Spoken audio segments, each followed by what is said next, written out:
کہ جس کی تعریف کشتی میں بیٹھ کے نوح نے کی، کہ جس کی تعریف ابراہیم نے چھری چلاتے ہوئے کی، کہ جس کی تعریف اسماعیل نے لیٹ کے کی، کہ جس کی تعریف عیسیٰ نے اپنے انداز میں کی، کہ جس کی تعریف موسیٰ نے اپنے انداز میں کی، کہ جس کی تعریف حضور نے فاران کی چوٹی پہ کھڑے ہو کے کی، کہ جس کی تعریف جناب عمر کے اسلام لانے پہ کی گئی، کہ جس کی تعریف حبشہ کے بلال نے انگاروں پہ لیٹ کے کی، اس پروردگار کے لیے ساری تعریفیں ہیں کہ بدر سے لے کے خیبر تک اصحاب رسول تلواروں کو اٹھا کر میدان کارزار میں جا کر اس کی تعریف کرتے رہے۔ ساری تعریفیں اس کے لیے ہیں کہ جس کی تعریف کربلا کے 72 شہداء نے کی،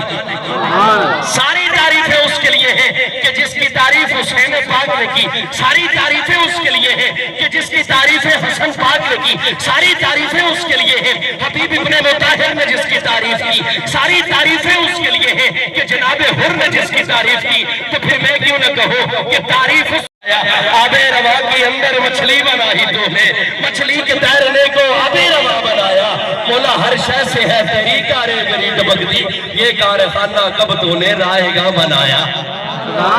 جب تعریف اس کی تو پھر نعت میرے نبی کی، کہیں سبحان اللہ۔ اس وقت سر سی حاضری پڑھ کے میں حضرت کی طرف چلنے چلا ہوں۔ تعریف رب کی،